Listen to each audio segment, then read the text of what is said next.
Oké, dat is een beetje hoog.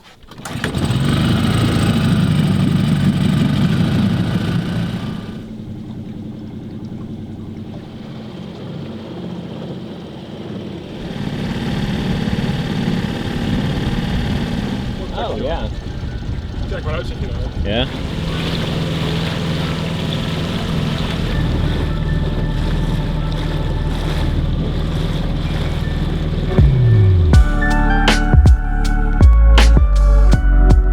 Hello people of YouTube, I fucked up my camera slightly before filming this by spraying it with canned air. This is pressurized air which you use for cleaning dust of electronics.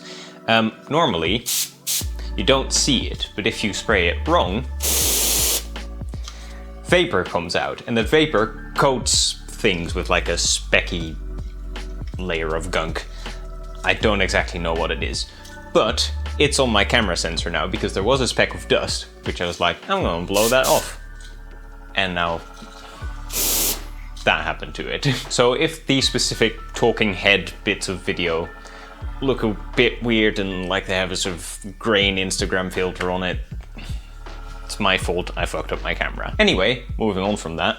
During August I was in the Netherlands a lot, and the thing you just saw was me and Frank taking a boat to a restaurant. Frank's grandparents have a cabin by a lake near Groningen, and on the other side of the lake from where their cabin is a nice restaurant. There's a bunch of restaurants around the lake, but that will become more relevant later in the video.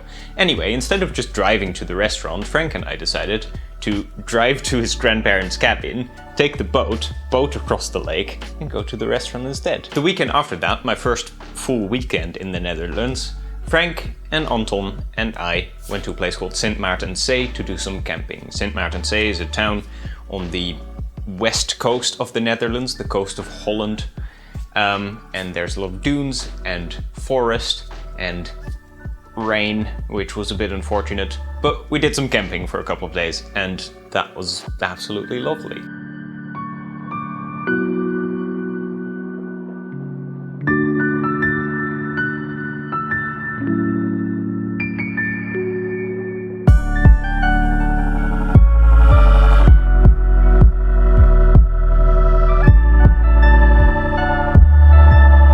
Wat hebben we in Sint Maartenzee gedaan? Vrij weinig. Vrij weinig. We hebben een storm over ons fiets gehad. Sommigen zijn nat geregend. Sommigen zijn nat geregend. Sommige mensen hebben een nieuwe tent gekocht, een nieuw luchtbed. Ja, er zit wel overlap in die twee groepen. Kan je ook even vertellen hoe de pizza was? De pizza was erg goed. Ja. Oeh. Ja. Ja. Dus voor als je in Nederland pizza wil eten, Moet je naar Sint Maartenzee. naar Sint Maartenzee. Ja, en een goede tent. Bellissimo. Heet het zo? Het Bella Napoli. Oh, Solemio. Ja. Zo heet het. Ja. Ga je dat ook allemaal vertalen? Ja. Cool. Dat ga ik allemaal ondertitelen. We miss your pussy. En on that bombshell. I don't know why I'm going to explain what Anton just said, but I am. This is a shotgun microphone. You put this on top of your camera and you talk into it as you do with a microphone. Sometimes outdoors it is windy and it is difficult to get good audio without rumbly noises in the background when it is windy.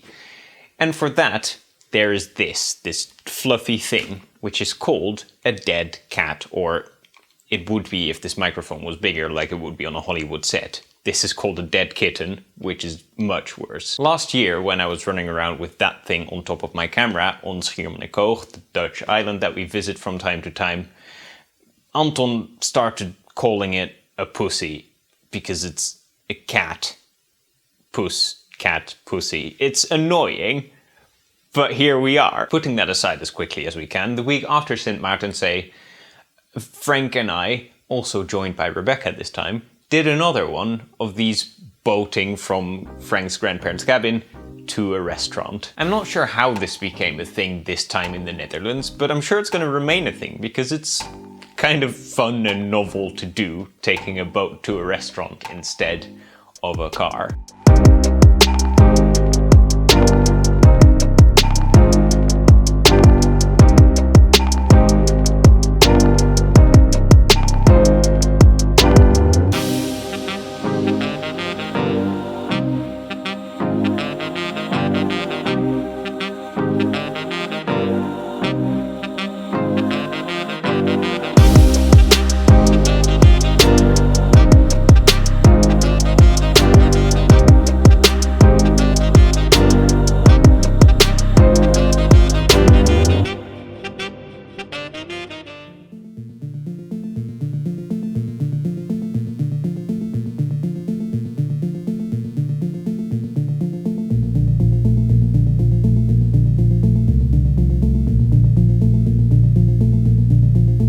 you're watching right now was filmed in Zoutkamp, which is about as far north as you can get in the Netherlands. And it was more camping because we did more camping while I was in the Netherlands. This time around I wasn't just joined by Frank, but also by Frank's family and my dad and my sister. Didn't do particularly much aside from walking into the town for some food, but it was a lovely, relaxing, getting together type of time.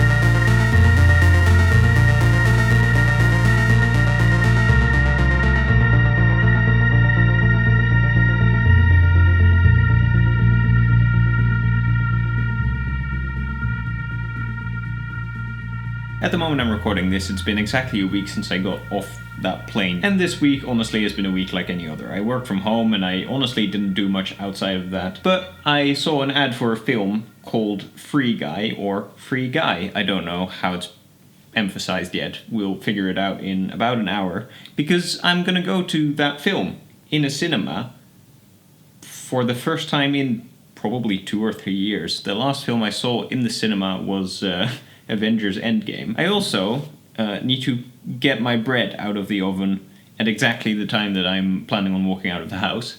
So I've timed this Sunday very tightly. Alright, bread's out of the oven. That smells amazing. I also want to just quickly point out that I love that lens. This is the SLR Magic 12mm Cine lens that I got last month. It's just plastered all over this monthly review and last monthly review. But just the fact that I can put it down anywhere and whatever you want to be in frame is just fantastic. It's not the most aesthetically pleasing shots you get with it, although you can do interesting stuff with it, like this. This is ridiculous. This is right here. You are within touching distance. But, you know, it's just fun to work with. Anyway, time to put on my shoes and hurry to the cinema now. It's been a couple of days now since I saw Free Guy. I think that's how the emphasis goes, Free Guy, because it's about a guy called Guy, and he is, I won't say stuck, in a city called Free City. And when I say stuck, without giving too much away, because spoilers are shitty, he's an AI stuck in a video game world. And the film is kind of about that. And it's a silly Ryan Reynolds-y film, but if you're into that sort of thing, as I am, I highly recommend it because I personally thought it was very funny. Underneath the sort of layer of silly Ryan Reynolds-y fun, there's also more serious stuff going on about, you know, is AI actually alive? What happens when you unplug an AI? So if you're into Ryan Reynolds-y fun and you're sort of into video gaming perhaps, or into the future of technology, watch Free Guy, or Free Guy. I recommend it. This month overall has been kind of wild because I've been in the Netherlands for 3 weeks. I've been back here in Sweden for 2 now. I guess technically the first week of the Netherlands was late July, but whatever. And I feel like all of that is ages away. Like the Netherlands happened half a year ago. I crammed so much activity into those 3 weeks and I realize I haven't filmed that much of it, but it's impossible compared to the last year or two that all of that activity, seeing all of those people going boating, going camping, riding my dad's motorcycle, which was a lot of fun, all of that could never have happened in 3 weeks. That seems impossible to me, and yet it happened. But it was so much fun. I've had an incredibly good time in the Netherlands, and I am so happy that I was able to go after my 2 weeks in Norway and I am deeply excited about going back to the Netherlands, which will likely be around Christmas time. Before that though, I've got some other travel things planned, which seems wrong as well. Again, after the last year and a half of not being able to plan anything, it's odd to have plans, but at the end of September, I'm going back to Norway for 3 weeks. And mid-November, Frank is coming over here, if all goes well. And then, yeah, Christmas in the Netherlands, hopefully. New Year's, hopefully, in Norway. It's weird to just have a concept of what travel stuff is going to happen in the near future. On top of that, I've had my second dose of my COVID vaccine, which last month I had no idea what it was going to be. It was Pfizer. Still doesn't really matter to me, but in case you're interested. And the side effects were weird. As seems to happen with many people, I didn't feel anything of the first dose. The second dose, I got sort of flu-like symptoms, but it felt odd because I could feel in my body and in my mind that I wasn't sick, but my body was still putting up this fight. I got feverish and I got a bit of nausea, I got a headache, my skin got sensitive and my muscles started aching. And that lasted for about 12 hours. And then I slept for an incredibly long time, and then it was gone again. And I guess I'm vaccinated now, but like I currently feel this was 2 days ago, and I feel as if I've not been sick at all. It's very odd. But I've got my 2 doses, I'm fully vaccinated against COVID-19, and yeah, it's a bit of a relief. And that also contributes, of course, to me now being able to make some travel plans for the middle distant future. Yeah, that's going to do it for the monthly review of August 2021. For me personally, it was quite an intense month. I hope you didn't mind joining me for a bit of laundry folding during this end section. I needed to fold my laundry anyway, and I needed to film this end section, so one and one put together, it just made sense, I guess. Don't forget to push some of the positive buttons down below, and I will see you in the next one. Ciao!